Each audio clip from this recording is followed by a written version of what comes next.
सागर तथागत बुद्ध विश्व गुरु डॉक्टर भीमराव अंबेडकर, लोग विश्व गुरु की बात करते हैं तो हम तो इन्हीं को विश्व गुरु मानते हैं। तो हमारे सबके प्रेरणा स्रोत बाबा साहब और माता सावित्री बाई फुले के आज जो जन्म दिवस है उनके चरणों में मैं श्रद्धा सुमन अर्पित करते हैं। माता सावित्री बाई फुले ऐसे समाज में थी कि यहाँ पर भारत में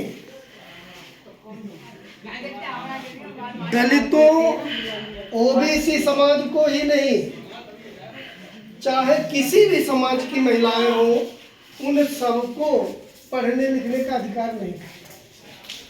महिलाएं कुछ बड़े परिवारों में भी हुई हैं, वो चोरी छिपे अपनी रसोई में पढ़ती थी, क्योंकि महिलाओं को रसोई में काम करने का अधिकार था, पुरुष जाने का अधिकार नहीं था। खासतौर से जो मनवादी व्यवस्था में थे, ब्राह्मण वर्ग कहना चाहिए, उनको रसोई में जाती नहीं थी। महिला रसोई में क्या करे क्या नहीं करे उससे उन्हें मतलब नहीं है। तो कुछ महिलाएं रसोई में चोरी छिपे पढ़ती थी और प्रयास किया उन्हें शिक्षित होने का, लेकिन उनके घर वालों ने, उनके समाज ने, उनके परिवार ने उसको दबा दिया। लेकिन माता सावित्री बाई फुले जो हमारे देश की पहली शिक्षिका है, कायदे में तो यही ज्ञान की देवी है, इन्होंने ज्ञान सिखाया। और जो समाज में रूढ़िवादी प्रथा थी, खासतौर से विधवा विवाह नहीं था, कुछ परिस्थितियां ऐसी रही जिसके कारण इन्होंने वृद्धाश्रम विधवाओं को शरण दी। और देश में जो कुरीति थी शिक्षा के प्रति कि महिलाओं को पढ़ने का अधिकार नहीं, उनको समझ लीजिए महिलाओं को पढ़ने के लिए इन्होंने प्रेरित किया। विद्यालय खोले ज्योतिबा फुले ने, और उनके साथ में ये वहाँ पर प्रथम शिक्षिका के रूप में समझ लीजिए बालिकों को, लड़कियों को शिक्षा देती थी। लोग घरों से, जैसे हम देखते हैं महानायक एक देखा है या कोई धारावाहिक देखते हैं, तो लोग बोरे में भर कर के लड़कियों को ले जाते थे और स्कूल में बैठा देते थे पढ़ाने के लिए। ऐसे भी परिवार हुए हैं कि बच्चों को शिक्षित करने के लिए। आज तो सबके लिए विद्यालय है, फिर भी बहुत से परिवार में ऐसे बच्चे हैं जो पढ़ना ही नहीं चाहते, पढ़ना ही नहीं चाहते हैं। पता नहीं क्या समस्या है बच्चों में, या घर वाले भी उनके बहुत परेशान रहते हैं। जबकि शिक्षा बाबा साहब ने कहा है वो शेरनी का दूध है, जो पिएगा दहाड़ेगा। शिक्षा की बदौलत हम लोग आज बैठ जाते हैं, ये भी है, हम भी हैं। शिक्षा की बदौलत है कि अगर पहुंचे हैं तो मेज कुर्सी सब लगी मिलेगी, तौलिया बिछा मिलेगा, मिलता है कि नहीं है, और मेजें साफ बाकायदा। नहीं तो क्या, अगर शिक्षा ना हम प्राप्त करते, क्या उस समाज के लोग पानी भी नहीं पिलाते। गलत कह रहा हूं। तो शिक्षा वास्तव में सभी जो हमारे विकास के द्वार हैं उनको खोलती है, और शिक्षा ही हमारे पास एक ऐसा साधन है जिसके द्वारा हम आगे बढ़ सकते हैं। बिना शिक्षा के हम नहीं बढ़ सकते। इतने हमारे पास धन संपदा नहीं है समाज में कि जो चाहे हम करना चाहें तो कर लें। अभी भी विकास का मुख्य साधन हमारे पास है तो शिक्षा है, और शिक्षा से ही हम आगे बढ़े। एक अभी हम वीडियो देख रहे थे परसों नरसों, तो उसमें बता रहा था कि चुनाव सदैव जीत सकते हैं, देर नहीं लगेगी कि बस ओबीसी में समझाइए, बैठालिए कि तुम्हारा आरक्षण यादव खा रहा है, और एससी वर्ग में जाइए, गांव में इकट्ठा करिए सबको कि तुम्हारा आरक्षण जाटव खा रहा है। अरे पहले संघर्ष देखो, शिक्षा देखो, संख्या देखो, सब चीज देखो, केवल एक चीज देखने को नहीं, सब चीज देखो, तो तब आप उसका आंकड़ा निकाल लीजिए कौन है भाई। सबको मिल रहा है, जो आगे बढ़ रहा है, पढ़ रहा है, उसको आज भी कमी नहीं है, रोजगार की रोजगार मिलेगा। और ये हम ऐसे महापुरुष जिन्होंने ज्ञान, तीनों लोगों ने ज्ञान ही हम लोगों को बताया है, और मार्ग भी सरल बताया है। बुद्ध का मार्ग बहुत सरल है, लेकिन सामान्य व्यक्तियों के समझ में नहीं आता और ना आएगा। या तो कोई ज्यादा बुद्धिमान हो वो समझ जाता है, या फिर एकदम अक्कड़ वाला हो जिसमें अकड़ ज्यादा हो वो बहुत जल्दी समझ जाता है। तो ऐसे मार्ग है। तो हम ज्यादा कह करके माता सावित्रीबाई फुले को फिर से नमन करते हैं, और सभी लोग जो उपस्थित हुए उन्होंने हमारी बात को ध्यान सुना, हम सबको धन्यवाद देते हैं। साथ बहुत बहुत धन्यवाद भाई साहब। सर जी मैं थोड़ा माता बहनों से पूछ लो कुछ बोलना चाहें स्वागत में। अगली पंक्ति में हेलो, अपने बड़े भाई श्रद्धेय अशोक कुमार गौतम जी को आमंत्रित करते हैं, वो भी 4 लाइनें माता सावित्रीबाई फुले के बारे में बताएं।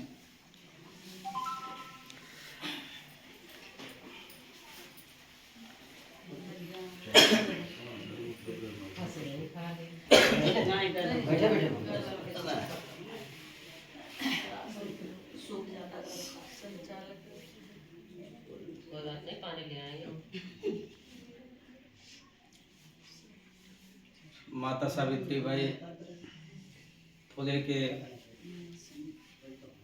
जन्म दिवस के अवसर पर मैं यहाँ पर उपस्थित समस्त लोगों से यह कहना चाहूँगा, सर्वप्रथम मैं गौतम बुद्ध जी के चरणों में वंदना करता हूँ, बाबा साहब को नमन करता हूँ, और माता सावित्रीबाई फुले के चरणों में सत नमन करता हूँ।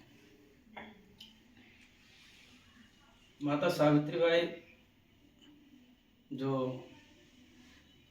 निश्चित रूप से महिलाओं के लिए, महिलाओं के जीवन में शिक्षा की ज्योति जलाने वाली एकमात्र ऐसी महिला है, और इन्होंने निश्चित रूप से अपने पति ज्योतिबाराव फुले जी के साथ मिलकर जो शिक्षा का बिगुल बजाया, तो नारियों में शिक्षा के प्रति एक ललक जागृत हुई। शिक्षा के महत्व को बता करके इन लोगों ने लोगों को शिक्षित भी किया, स्कूल भी खोला, और विशेषकर महिला समाज में जो शिक्षा का बिगुल बजाया हुआ है, हम सब के लिए, जो कि ये कहा जाता है पढ़ी लिखी नारी घर की उजियारी, और उस बात को इन्होंने करके दिखाया। खुद भी पढ़ा, लोगों को पढ़ाया, अपने बच्चों को पढ़ाने का कार्य किया। यह हमारे समाज के लिए बहुत ही अच्छा रहा, जिसका प्रतिफल आज हम सभी लोग भोग रहे हैं और अच्छे अच्छे पदों पर जा रहे हैं। इन सब ने बहुत सारा त्याग दिया, बलिदान दिया, हम उनके हमेशा आभारी रहें। बहुत बहुत धन्यवाद।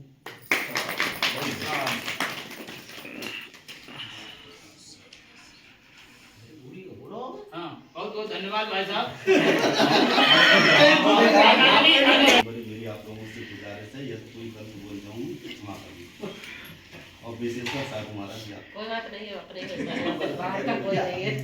सर्वप्रथम करुणा के सागर तथागत गौतम बुद्ध विश्व रत्न, सिंबल ऑफ नॉलेज, हम सब के मसीहा डॉक्टर भीमराव अम्बेडकर जी और सभी संत गुरुओं महापुरुषों को नमन करते हुए माता सावित्रीबाई फुले जी के जन्म दिवस पर हम सभी उपस्थित हुए हैं। माता सावित्रीबाई फुले जी के तैली चित्र को नमन करते हुए थोड़ा सा इनके जीवन पर प्रकाश डालना चाहूँगा। सावित्रीबाई फुले जी का जन्म 3 जनवरी 1831 में सतारा में नया गांव है उसमें हुआ था। ये बाई कास्ट माली थी, सैनी समाज से आती थी। इनकी जो शादी है 9 वर्ष की आयु में ज्योतिबा फुले जी के साथ हुई थी। उस समय पर ज्योतिबा फुले जी स्कूल में पढ़ा करते थे। वो स्कूल में पढ़ने के साथ साथ अपने घर पर सावित्रीबाई फुले जी को भी पढ़ाते थे। ये उनकी दिनचर्या थी डेली की। सावित्रीबाई फुले जी को जो ज्ञान मिला उनके अपने पति से ज्ञान मिला। उन्होंने ये सोचा कि जब मैं इतना जानती हूँ कि समाज में क्या अच्छा है क्या खराब है, तो काश मैं भी अन्य जो स्त्रियां हैं, बच्चे हैं, उनको शिक्षा दूँ तो वो भी जागृत होंगे। तो उन्होंने सबसे पहले घर के बाहर एक पीपल का पेड़ था, उसके चारों तरफ एक चबूतरा बना हुआ था, उस पर वहाँ पर बच्चों को शिक्षा दी। इस बात का विरोध सबसे पहले उस गांव के जो मनोवादी समाज के जो लोग थे, ब्राह्मण, उन्होंने शिकायत उनके ससुर साहब से की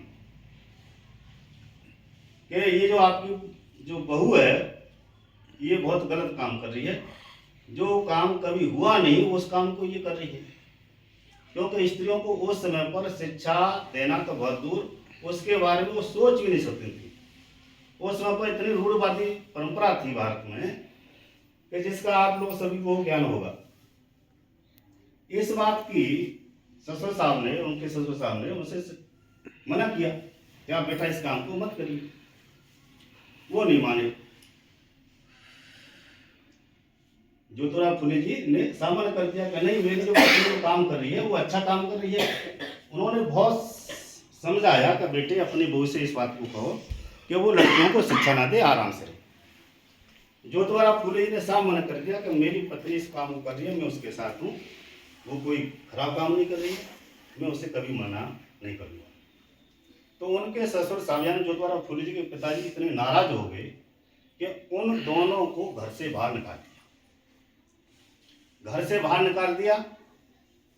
वो सबसे पहले वो कई गांवों में गए और वहां पर के स्कूल खोलने के लिए, बच्चों को पढ़ाने के लिए सबसे जमीन मांगी, जगह मांगी, और किसी ने जगह नहीं दी। महाराष्ट्र में एक स्थान है पुणे में एक भिंडे नामक जगह है, वहां पर सबसे पहले उन्होंने एक स्कूल खोला था। जब वो स्कूल खोला तो उस समय पर जगह किसी ने नहीं दी थी। एक मुस्लिम बहन थी फातिमा शेख ने अपनी जगह दी और उनसे गुजारिश की कि देखिए मैं तो पढ़ी लिखी हुई नहीं, लेकिन मैं आपका साथ देना चाहती हूँ कि मैं घर घर जाऊंगी, बच्चों को बुला के लाऊंगी। तो सबसे पहले उन्होंने जो स्कूल खोला सावित्रीबाई फुले जी ने, वो पुणे में खोला था। समाज की ही महिलाओं ने उन पर बहुत अत्याचार किए। देखिए हमारे देश की जो महिला हैं वो बहुत ही, क्या कहा जाए, महान है, इतनी महान है कि जब हिंदू कोर्ट बिल पास करने के लिए बाबा साहब जब जा रहे थे तो सबसे पहले महिलाएं बाबा साहब का विरोध कर रही थी, जबकि जो बाबा साहब हकीकी लड़ाई लड़ रहे थे, हिंदू कोर्ट में जो बिल था वो पूर्णतः औरतों के लिए था, महिलाओं के लिए था, लेकिन पता नहीं क्या समस्या हो रही थी उनको। उसी समय पर जब माताजी सावित्रीबाई फुले जी पढ़ाने जाते थे तो उनके कपड़ों पर कीचड़, गोबर, गंदा पानी फेंका करते थे, जिससे कि इनके कपड़े खराब हो जाए और ये वहां जाके पढ़ा ना सके। तो किसी ने कहा है कि खुद को कर बुलंद इतना कि खुदा आकर के बंदे से पूछे बता तेरी रजा क्या है। और वो तो सभी ने की सर जी, कोशिश तो सभी ने की, मगर किसे क्या मिला ये तो बाद में समय की बात है। तो सावित्रीबाई फुले जी ने भी हिम्मत नहीं हारी, वो एक थैले में एक जोड़ी कपड़े अलग से लेके जाती थी और वहां जाके चेंज करती थी और फिर बच्चों को पढ़ाती।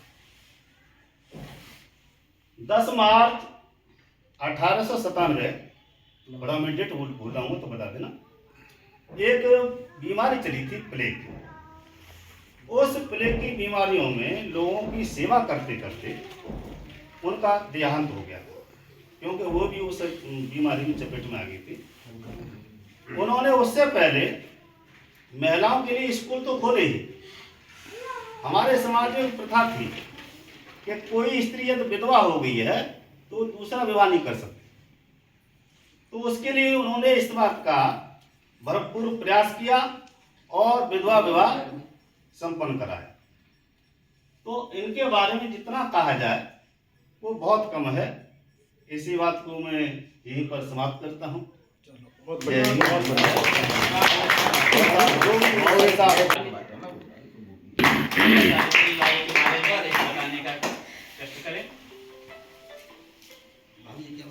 हो क्या?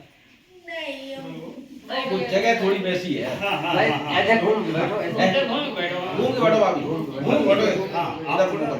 पैर उधर होंगे इसलिए ऐसे करें। अरे भाई तुम्हारे भाई ऐसे में ऐसे है ना, ऐसे घूम के करुणा के सागर महामानव तथागत गौतम बुद्ध, सामाजिक क्रांति के रचयिता महात्मा ज्योतिबा फुले, हम सबके प्रेरणा स्रोत मसीहा परम पूज्य बोधिसत्व बाबा साहब डॉक्टर बी.आर. अम्बेडकर जी के चरणों में श्रद्धा सुमन अर्पित करते हुए, बहुजन नायक माता काशीराम साहब को नमन करते हुए, समाज में जन्मे संतों गुरुओं महापुरुषों को आदर सम्मान देते हुए आज माता सावित्रीबाई फुले के जन्म दिवस के उपलक्ष्य में यहाँ सभी लोग एकत्रित हुए हैं और सभी को बहुत बहुत अभिवादन करते हुए और ख़ास तौर से निराला जी को, उनके परिवार को, माता जी को जिन्होंने ये कार्यक्रम किया, उनके लिए विशेष विशेष धन्यवाद।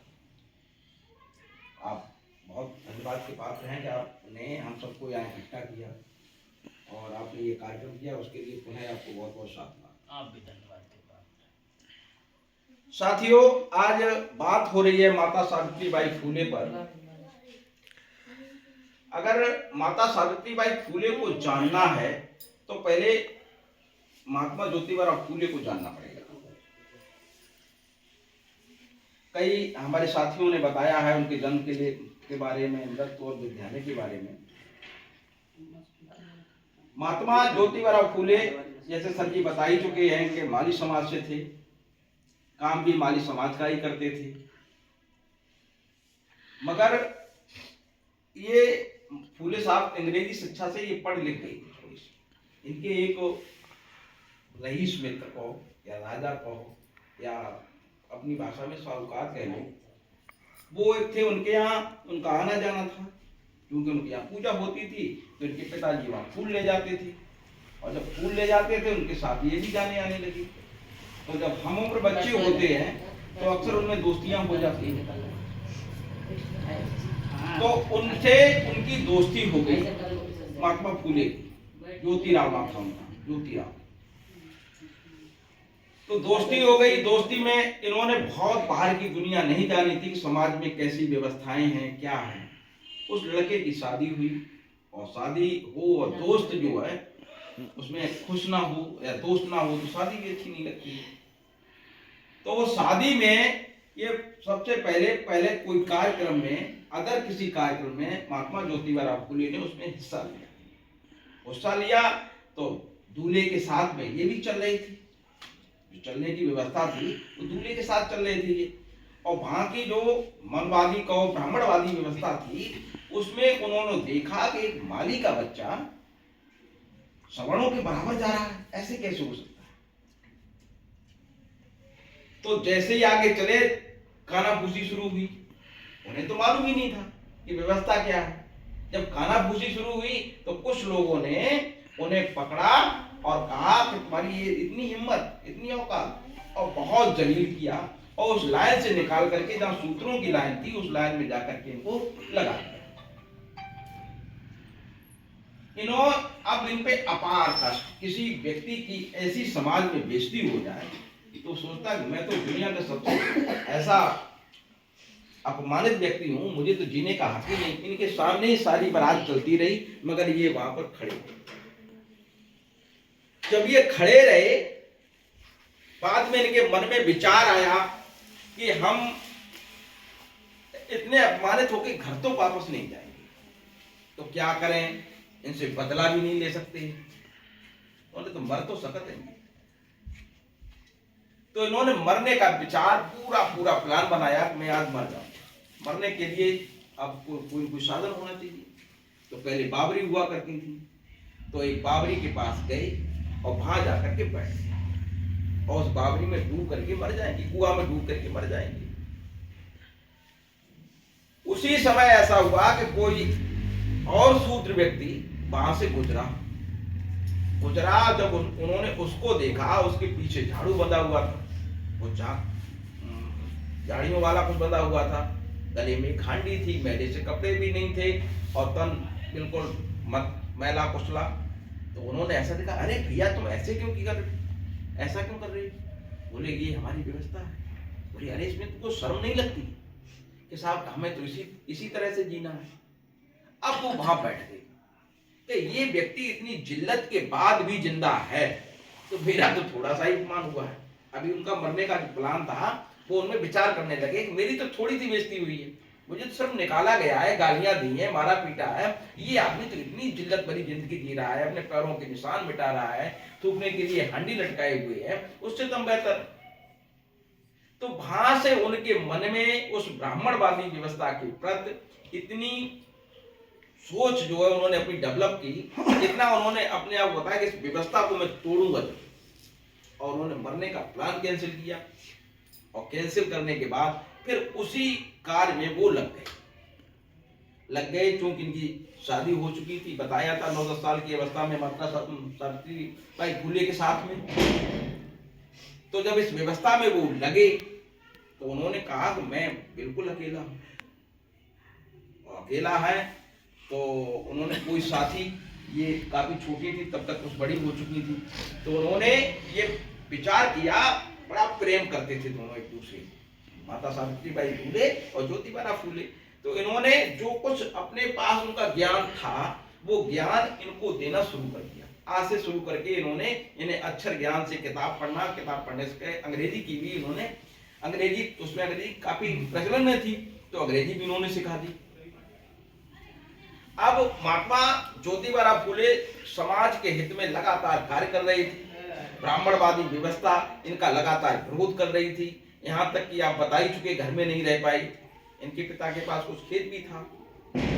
उस व्यवस्था में इन्होंने जब बाहर जाना पड़ा, माता सावित्रीबाई फूले ने इनका हर पल, हर क्षण, हर समय पूरा साथ दिया। और उसके बाद एक छोटे से बच्चों को जब बुला करके पढ़ाना शुरू किया तो उसका तो बहुत ही विरोध हुआ। आज आपने देखा होगा बेसिक की महिलाएं जो शिक्षिकाएं हैं, या वो डिग्री कॉलेज की हो चाहे वो इंटर कॉलेज की हो, आपने देखा होगा कोई पुरुष बैग लेके नहीं जाता है, मगर महिलाएं बैग लेकर के जाती हैं। आज उसका उपयोग दूसरी तरह से हो रहा हो, मगर ये माता सावित्रीबाई फूले ही कंधे पर थैला लटका के जाती थी, क्योंकि उन्हें रास्ते में कीचड़, गोबर और पता नहीं क्या क्या सहना पड़ता था, वो पे लोग डालते थे। तो वो अपने कपड़े रख के ले जाती थी, वहां जाकर के बदलती थी, फिर बच्चों को पढ़ाती थी, फिर वही कपड़े पहनती थी और उसके बाद पुनः घर आती थी। इस बीच में आपने बताया है कि जब ये पुणे पहुंचे तो उस्मान शेख इनके एक मित्र थे, उनके यहाँ गए, उन्होंने इनका बड़ा सहयोग किया। उनकी बहन थी माता ही कहेंगे, माता फातिमा शेख। अगर प्रथम महिला शिक्षिका आप हैं तो हम दूसरी महिला शिक्षिका भी कह सकते हैं या समकक्ष भी कह सकते हो। बड़ा उनका बहुत बड़ा योगदान माता फातिमा शेख जी का। उन्होंने इनका साथ दिया अब ये तो केवल शिक्षा के ही क्षेत्र में नहीं, महिलाओं को पढ़ाना शुरुआत करना, प्रथम महिला शिक्षिका बनी, भारत की आज जो ख्याति प्राप्त है इनकी, उसके साथ साथ ये सामाजिक कार्य भी बहुत ढंग से करती थी। आपने बताया विधवा विवाह है, बाल विवाह को भी, क्यों बाल विवाह तो इनका खुद ही हुआ था, 9-10 साल की अवस्था में किसी की शादी हो जाए, बच्चा खुद भी नहीं जानता मेरा क्या हो रहा है। उसके बाद विधवा विवाह, विधवा विवाह इन्होंने एक आश्रम खोला, आश्रम में सभी के लिए दरवाजे खुले थे। आप देखिए इनकी महानता का मैं आपको बता रहा हूं, तो उसी पुणे में ही एक किसी ब्राह्मण एक महिला थी जो विधवा हो गई, विधवा हो गई थी, तो खास तौर से ब्राह्मणों में तो विधवा विवाह आज भी बड़ा संकट में है, इतने समय के बाद भी आज भी संकट में है। उस समय क्या रहा होगा आप सोचिए।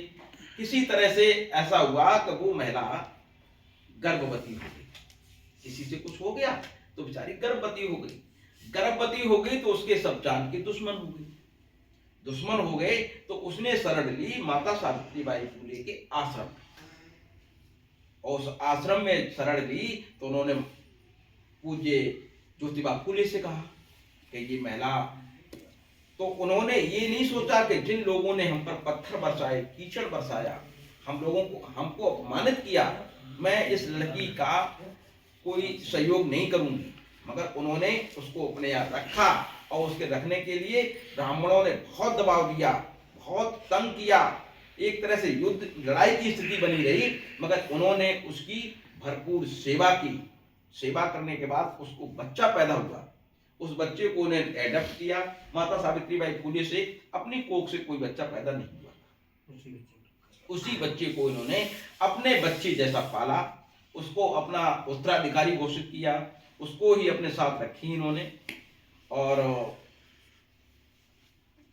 माता सावित्रीबाई फुले महात्मा ज्योतिबा फुले के निधन के बाद भी ये सामाजिक कार्यों में लगी नहीं। जैसा सर ने बताया ही है कि उसी समय प्लेग नामक बीमारी आई, उस प्लेग नामक बीमारी में जब लोग एक दूसरे की तरफ देखना भी पसंद नहीं करते थे, अपने घर में भी किसी को कुछ हो जाए तो देखना नहीं पसंद करते थे, मगर माता सावित्रीबाई फुले ने समाज में समाज सेविका का जो फर्ज अदा किया है, केवल मुख से नहीं या आपस में बात करके नहीं, उन्होंने कार्यों से किया।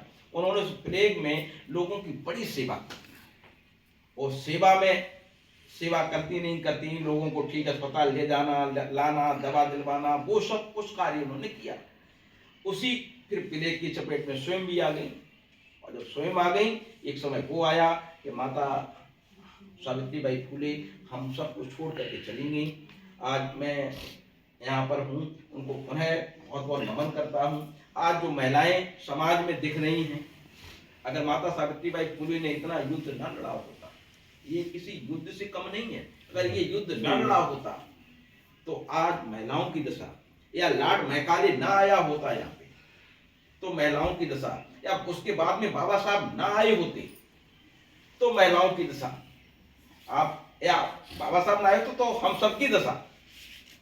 मगर ये माता सावित्रीबाई फुले ने अगर महिलाओं को पढ़ना, स्वयं को पढ़ना और अपने बालिकाओं को पढ़ाना न शुरू किया होता तो शायद ये चलन भी नहीं चलता।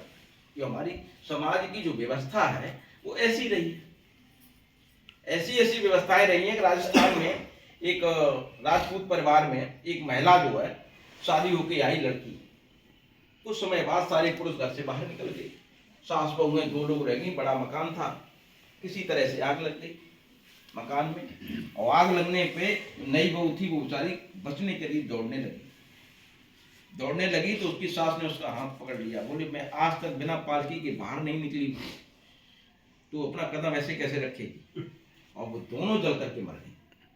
जिस समाज में ऐसी रूढ़वादिता हो कि अपने प्राण बचाने के लिए व्यक्ति अपने दरवाजे की देहरी नहीं लान सकता, उस समाज में माता सावित्रीबाई फुले ने, आज हम लोग देखते हैं तो हमें लगता कुछ भी संघर्ष नहीं है, लेकिन आज से 200 वर्ष पहले, आज से इतने वर्ष पहले कितना संघर्ष रहा होगा जो इन्होंने झेला, इन्होंने सबको दिया, और इन सबके प्रेरणा स्रोत रहे महात्मा ज्योतिबा फुले। उन्होंने एक पुस्तक लिखी है गुलामगिरी, अवसर मिले तो आप जरूर पढ़िए, आप मोबाइल पर भी डाउनलोड कर सकते हैं, और जिसे पढ़ना हो वो हमसे भी ले सकता है।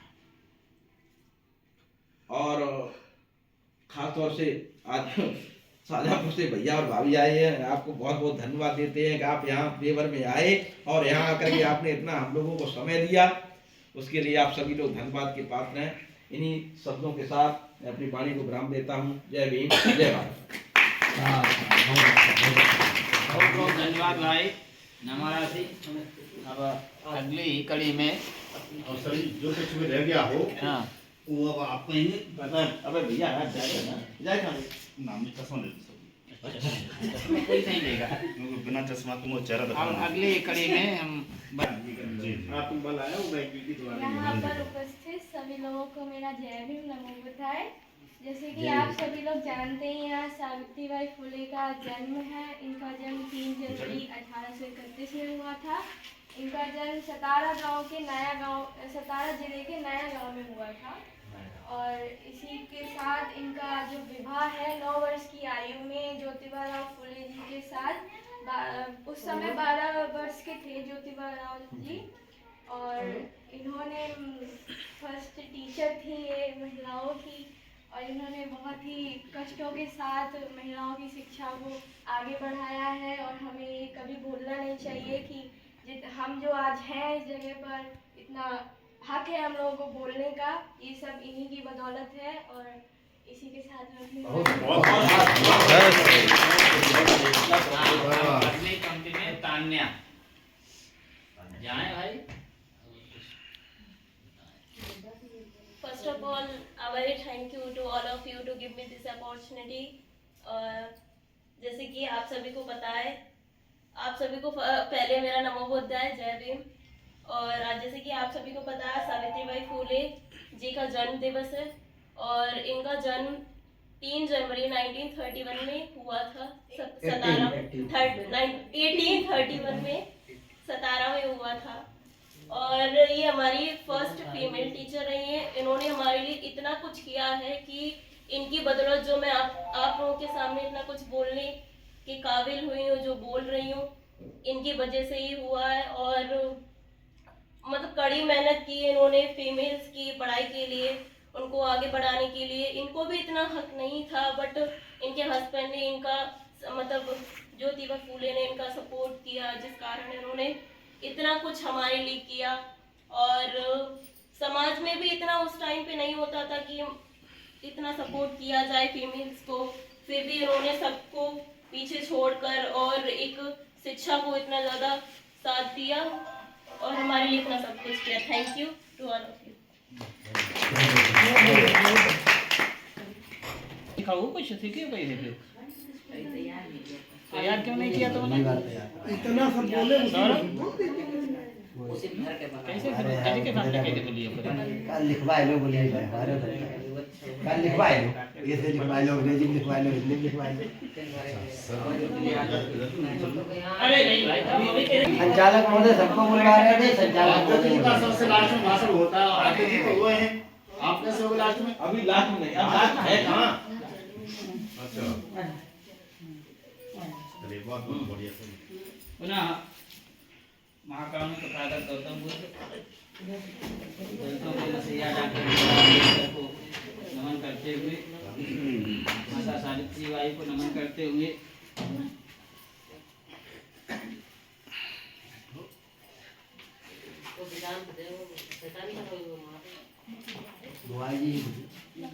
थोड़ी माता सावित्रीबाई फुले के बारे में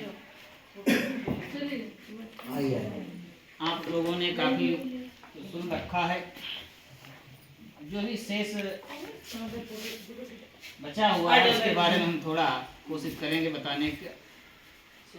इनके नाम के आगे जो फुले शब्द लगा है,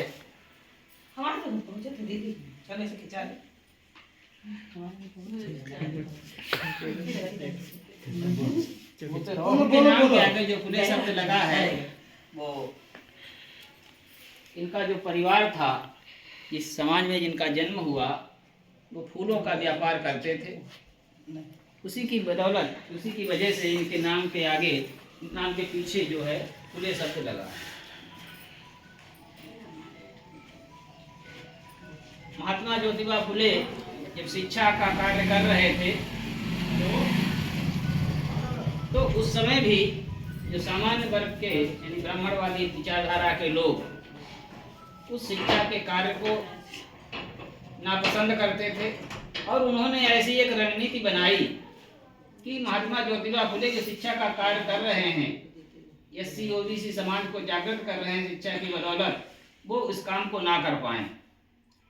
तो ज्योतिबा राव फुले के पिताजी को इतना भड़काया गया समाज के लोगों, ब्राह्मण समाज के लोगों के द्वारा, कि उन्हें यह भी कहना पड़ा अपने लड़के से, ज्योतिबा राव फुले से, कि या तो तुम ये शिक्षा देने का कार्य बंद करो या तो हमारे घर से निकल जाओ। महात्मा ज्योतिबा फुले ने शिक्षा देने का कार्य बंद नहीं किया और अंत में अपनी पत्नी के साथ अपना घर परिवार छोड़ दिया और उनके एक मित्र थे उस्मान शेख, जिनके यहाँ जाकर उन्होंने शरण ली। उस्मान शेख की बहन फातिमा शेख के साथ मिलकर के माता सावित्रीबाई फुले ने और फातिमा शेख ने इंग्लिश मीडियम स्कूल हुआ करते थे, ट्रेनिंग सेंटर। उन ट्रेनिंग सेंटर में दोनों महिलाओं ने साथ साथ ट्रेनिंग की और साथ साथ ट्रेनिंग करने के बाद तब जाके ये भारत की प्रथम महिला शिक्षिका बन पाएंगे। इतना योगदान माता सावित्रीबाई फुले का है महिलाओं के जीवन में, उतना ही फातिमा शेख का भी योगदान है। अगर उस्मान शेख और फातिमा शेख दोनों इनको ना मिले होते तो शायद ये आज जो महिलाओं को जो तरक्की है उनको जो ये दे पाए शिक्षा की बदौलत, शायद संभव ना हो पाए। और भाई साहब ने जैसा बताया कि मैं कॉलेज, उसकी शिक्षा नीति के तहत अगर ट्रेनिंग सेंटर ना बने होते तो शायद कहीं ब्राह्मण विद्यालय में पढ़ने का, तो वो तो पढ़ाना ही नहीं चाहते थे। वो नहीं चाहते थे कि ये कोई महिला पढ़े और शोषित वंचित दलित समाज को शिक्षा का अधिकार दे। इन्होंने जितना भी किया, आज हम जो भी देख रहे हैं महिलाओं के जीवन में जो तरक्की है वो इन्हीं की बदौलत है। हम सबको इनके बताए हुए रास्तों पर चलना चाहिए और इनका जो मिशन अधूरा है, इनका जो अधूरा कार्य है, ऐसा नहीं सारा कार्य ये कर गई। आज भी महिलाओं, आज भी समाज में लड़कियों की स्थिति जो है, हमारा समाज नहीं चाहता कि लड़कियां आगे चल के अच्छे से अच्छा पढ़ें। कई समस्याएं हैं, तो हम सबको भी प्रयास करना चाहिए। इन्हीं शब्दों के साथ हम ज़्यादा नहीं कुछ बोलेंगे। अब आज हम नहीं आजा भी चल जाओ। अच्छा, और बोल दें। घर आपका है, खूब बोलो।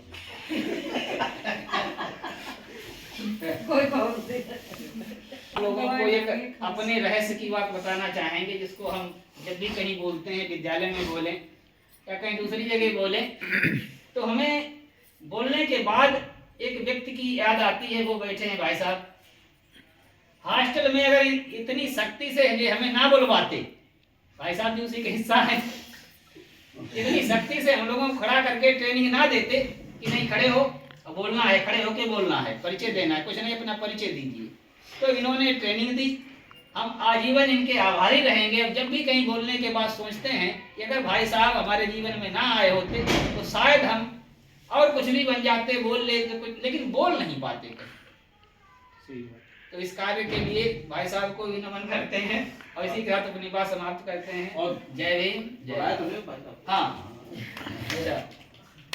अरे हमें बात पहुंचा दे गांधी के अग्रदूत महात्मा ज्योतिबा फुले, परम पूज्य बाबा साहब डॉक्टर बी आर अम्बेडकर और महामानव तथागत गौतम बुद्ध के चरणों में सशक्त नमन और वंदन। जैसा बिंदु है सावित्रीबाई फुले, इनके जीवन से जितनी भी प्रेरणा ली जाए वो कम है और इनके बारे में बहुत सारी चीज़ें ऐसी हैं जिनसे अनसुनी होती है, जिनसे हम लोग परिचित हो भी नहीं पाते। इनका जीवन, जिस संघर्ष के साथ इन्होंने शिक्षा ग्रहण की, शायद हम आज उन चीज़ों का अनुसरण करने में भी कठिनाई हमें महसूस होगी। परिस्थितियाँ उस समय कैसी रही होंगी, क्योंकि सारे दरवाजे महिलाओं के लिए शिक्षा के बंद थे, साथ साथ पुरुषों के लिए भी बंद थे, लेकिन महिलाओं के लिए 100% बंद थे। शिक्षा देने का काम इन्होंने जैसे ही शुरू किया, जो लोग नहीं चाहते थे कि समाज में बदलाव हो, व्यवस्था परिवर्तन हो, लोगों की सोच में बदलाव आए, ऐसे लोगों ने इनके साथ बहुत सारे अमानवीय व्यवहार भी किए। शिक्षा के लिए निकलना, मोहल्लों में जाना, इनके साथ विभिन्न तरीके के अपशब्दों का प्रयोग करना, कुछ चीज़ें ऐसी फेंकना जिससे ये अपने मार्ग से विचलित हो जाए। लेकिन इनके साथ जो संकल्प था वो महात्मा ज्योतिबा फुले का था।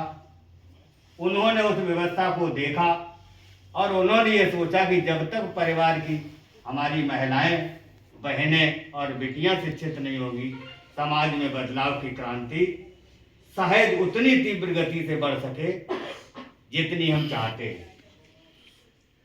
इसी के साथ उन्होंने प्रयास किया और चारों लोगों ने मिलकर के विद्यालय की नींव रखी, पढ़ाने का प्रयास किया और जितना संभव हो सके समाज को देकर के चले गए। ऐसे लोगों के लिए मेरी तरफ से सर नमन और बंधन। जय हिंद। अब हम अंत में अध्यक्ष महोदय तथा बड़े भाई सभ्य सियाराम जी को आमंत्रित करते हैं कि वो भी माता सावित्रीबाई फुले के बारे में बताने का कष्ट करें। बहुत बहुत साधुवाद छोटे भाई संत कुमार बौद्ध जी। सर्वप्रथम जगत शास्त्रा सम्यक संबुद्ध को कोटि कोटि नमन करते हुए प्रातः स्मरणीय बोधिसत्व बाबा साहब डॉक्टर भीमराव अम्बेडकर को नमन से पूर्व क्रांति ज्योति ज्योतिबा फुले और उनकी जीवन संगिनी, संघर्ष की अर्धांगिनी, भारत की प्रथम महिला शिक्षिका सावित्रीबाई फुले को कोटि कोटि नमन। आज इस सभा के संचालन कर रहे छोटे भाई आयोजक करता संत कुमार बौद्ध जी। मैं तो कल सोच रहा था कि 2 तारीख है, कल 3 तारीख है, शाहजहांपुर में बहुत आयोजन होता है, मैं हर वर्ष हिस्सा बनता हूँ और इस वर्ष शायद वंचित हूँ, लेकिन वो कमी छोटे भाई ने पूरी की इस कार्यक्रम में शामिल करके। बहुत बहुत साधुवाद, धन्यवाद।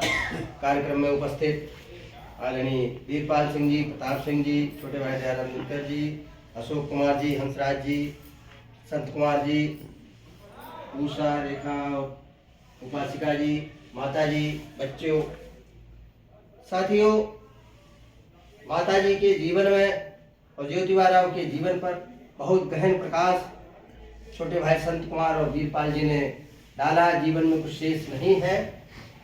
जैसा कि मैकाले का नाम आया, लॉर्ड मैकाले ने 1853 में शिक्षा का नई शिक्षा नीति को लाया और देखें कि भारत में राजाओं राजवंश समाप्त होने के बाद मुगल शासन करते रहे, यहाँ आपत्ति नहीं आई, देश में पहाड़ नहीं टूटा।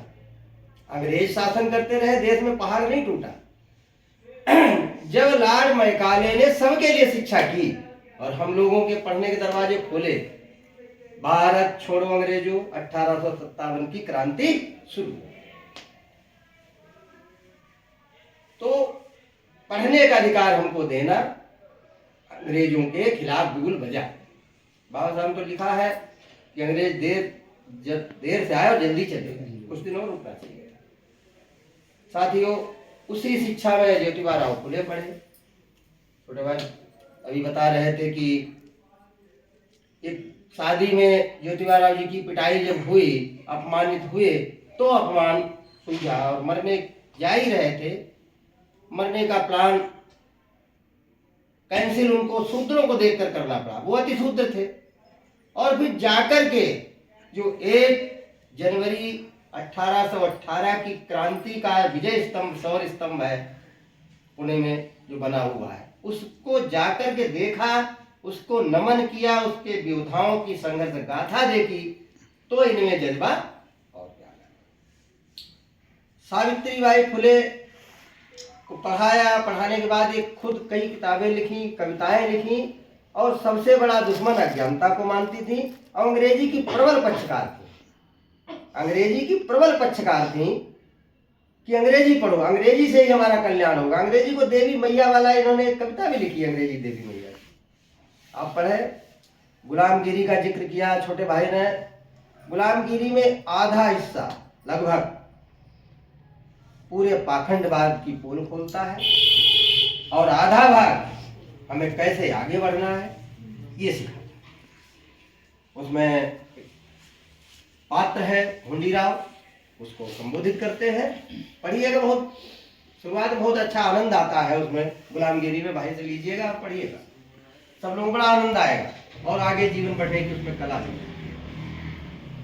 साथियों, जब इन्होंने ब्राह्मणों का पूरी तरीके से विरोध किया, पति पत्नी दोनों ने मिलकर के, फिर ज्योतिबा फुले के खिलाफ एक कोर्ट में मुकदमा हुआ कि साहब ये तो बरातें अपने आप कराने लगे, जैसे हमारे बौद्ध भिक्षु बरातें कराने लगे, ब्राह्मणों को नहीं बुलाते, ये तो बारात अपने आप कराने लगे, हमारी तो रोजी रोटी जा रही है। एक मुकदमा हुआ। तो जब बहस चल रही थी तो इनका वकील, ज्योतिबा फुले का वकील, उस बात को नहीं कह पाया। तो ज्योतिबा फुले ने स्वयं डिफेंस किया वहां पर, और जो द्विज लोगों का वकील था उससे सवाल किया कि आप ये बताइए दाढ़ी अपने आप बनाते हैं? उसने ये जवाब दिया था कि भाई ज्योतिबा फुले शादी पे बिल्कुल अपने आप कराए, हमें कोई आपत्ति नहीं, लेकिन उसकी जो आमदनी है वो ब्राह्मणों को दे दे, वो ब्राह्मणों को दे दी जाए, हमें कोई आपत्ति नहीं है, शादी अपने आप कराते रहे। तो ज्योतिबा फुले ने, उनका वकील चुप हो गया, वो भी चूंकि उच्च वर्ग से रहा, वो चुप हो गया। ज्योतिबा फुले ने डिफेंस किया कि वकील साहब ये बताएं आप बाल कहाँ कटवाते हैं? कि नाई। कि दाढ़ी कहाँ बनवाते हैं? कि कभी कभी नाई से बनवाता हूँ, बाकी अपने घर के। आज कहाँ बनाई? कि आज अपने घर बना के आए। तो बोले आप दाढ़ी बेशक अपने घर बनाइए, लेकिन उसकी कमाई नाइयों को दीजिए, वहीं पर वो मात खाए। ऐसे हाजिर जवाब ज्योतिबा फुले थे। संघर्ष की गाथा इनकी इतनी है, बाबा साहब के बहुत इनसे प्रेरणा मिली, बहुत सहायता भी बाबा साहब को मिली इनके संगठन के द्वारा। और ज्योतिबा फुले जितना संघर्ष किया, मान सम्मान भी देश में बहन जी के भी द्वारा दिया गया। महिलाओं की दोहरी गुलामी, महिलाएं दोहरी गुलाम थे, हम लोग सिंगल गुलाम थे, दोहरे गुलाम थे। एक तो सामाजिक गुलामी, दूसरे पारिवारिक गुलामी। आप देखें इनके पहले कपड़ों में किसी की जेब नहीं थी, पैसा खजाना नहीं रख सकते, मालिक नहीं होते थे, कोई कपड़ा ऐसा ना था इनके पास जेब होती। आज तो बाबा साहब के पास लंबी सी पर्स होती है। बीच में मायावती जी का शासन आ गया, उन्होंने रजिस्ट्री में थोड़ी ज्यादा छूट दे दी, इसलिए सब लैंड लेडी बन गए। जिन लोगों ने मकान खरीदे वो सब गृहिणियों के नाम खरीदिए। तो ये बाबा साहब का जो हिंदू कोड भी लाया, उससे बहुत तरक्की हुई और समाज में सभी के अधिकार प्राप्त हैं। बस ज्योतिबा फुले का समाज, पेरियार ललित सिंह यादव का समाज, हमारे संत गाडगे महाराज का समाज, रामास्वामी नायकर जी का समाज जो गड़रिया समाज से आते हैं, फातिमा शेख का समाज, वो भी मुस्लिम, पहली प्रथम मुस्लिम शिक्षिका, मुस्लिम समाज, वो और हम यदि मिल जाए, सब एक रास्ते पर इनके बताए मार्गों पर चलने लगे, तो समझ लीजिए देश की सत्ता हमारे हाथ में होगी और हमें कोई दबा नहीं सकता। हम ही देश के मालिक थे और मालिक रहेंगे।